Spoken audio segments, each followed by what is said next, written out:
When you go to File New in Adobe Illustrator, this is the dialog box that comes up. The top of it says New Document, and you have to put some information in. The only thing we're going to be doing this semester for this project is naming it your last name and Project 1. This way we can keep track of each one as we do it each day.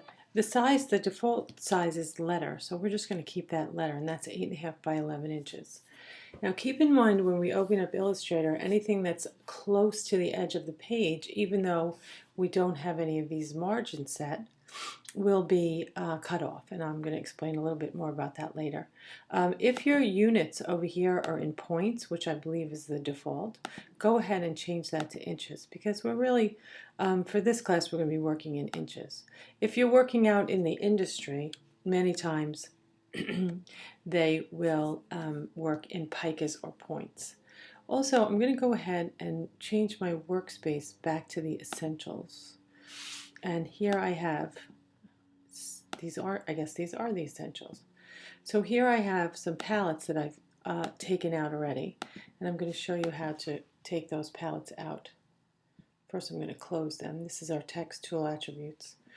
The first palette we're going to need to take out is the Shapes palette. And when you hover over the Shapes palette and hold down your mouse, you'll see all these different tools. So go ahead and move your cursor to the end and let go, and you'll have your Shapes palette out. That's going to make life a lot easier for us. We don't have to keep going back over here to our toolbar. Here's our text tool. We're going to do the same thing. These are called tear off palettes, so I'm going to tear this off, and I'm going to move that over here. The other elements that we'll need to be seeing are the Swatches palette, which is here, and the Artboard and Layers palette, which is right here. If you have more than these palettes out, go ahead and close them by just clicking on the little X that's in the corner. So you're going to need your swatches and you're going to need your layers. If by chance you delete your swatches palette or turn off the visibility, you can simply go back up to the menu and go to Window and scroll down to Swatches. And of course it's in alphabetical order. And then your swatches palette will pop right back out again. So let's go ahead and start with a little bit of an explanation. We're going to be using the third tool here, which is the ellipse tool. We're going to change these two colors right here. We're going to keep the stroke, this is called the stroke, and this is the fill, and this is applied to text and shapes and objects that we create in Illustrator. So I'm going to go ahead and click once on the foreground, on the swatches palette, and once on the red color. I have chosen my ellipse tool. I'm going to hold my shift key and I'm simply going to make a circle. When you hold the shift key, as you drag, the circle will be a perfect circle. It will constrain the proportions. If I move my cursor over here, I see that I have a stroke palette. So I'm going to go ahead and take out the stroke palette right there. Now the stroke indicates the actual color of the outline of the shape, and that is determined by this color here. So if I click on the stroke palette, the stroke comes forward. I can go ahead, I have to always select my object with the arrow tools, and for our purposes we're going to be using the selection tool. You can get the selection tool by typing the letter V on the keyboard. That's V as in Victor. I select my object and I go ahead and increase the stroke so that it becomes very obvious. So you can see, I can move the object again with my selection tool. You can see right here, these two colors correspond to the fill and the stroke that we've created. If I want to change the fill color while the object is selected, I simply scroll through my swatches to change the color. So we can change the color on the fly. And whatever object I create right now will have these two fill and stroke colors. So I'm going to go ahead and make a number of objects.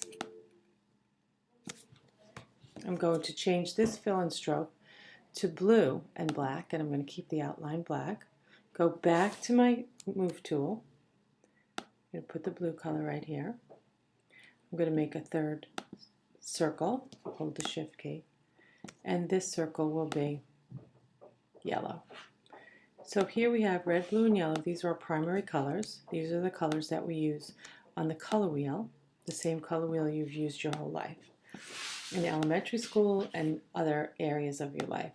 And what we're going to do next is we're going to set up those secondary colors, but we're going to set up the secondary colors with a square or rectangle.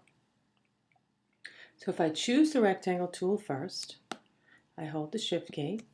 Now remember that your fill and your stroke are set with the red and the black outline. So I'm going to go ahead and change this. I know that red and blue make purple, so I'm going to go ahead and choose a nice violet color or purple. So now I have my purple there. I deselect the object not with the square tool that I just used. I have to go back to the selection tool and then deselect it. I'm going to go ahead and take my square again, hold my shift key, and put another square in between the yellow and the blue. And I know that yellow and blue make green, so I'm going to choose green. And then I'm going to deselect that. I'm going to go ahead and make my last square, and I'm going to put it in between the red and the yellow because I know red and yellow make orange. And there we have the beginning of our color wheel. So what I'm going to do here is set this on a circle. And how I'm going to do that is the following. I'm going to grab my circle. I'm going to make a larger circle that encompasses all the shapes. And I'm going to set that fill down here to none. So I just have the outline. And now I can take my shapes, remember always going back to your selection tool, and I can set them. I can set the center of those shapes right on the line. So you're going to set that center, that little center square of each of the shapes right on that line so that everything is all lined up in a beautiful circular pattern. And the last thing I'm going to do is take this circle and I'm going to move it behind all these objects. Now, you can do that over here in the layers palette. You notice that everything is on one layer. If I pop that layers palette open and I drag this down, I can see that underneath this layer are all of the paths that I've created. Each shape is created by making a path. So all of those are underneath that one layer. So I'm going to close that so you could see that everything's on one layer, but I have all of these objects on different sub-layers or paths. So I'm going to take this circle and drag it all the way down to the bottom so that it's underneath, and you'll see how I change the layer order by doing just that. Now I'm going to close these paths so that you can see that now we have the color wheel. Just sort of rearrange these a little bit, kind of evenly space them out.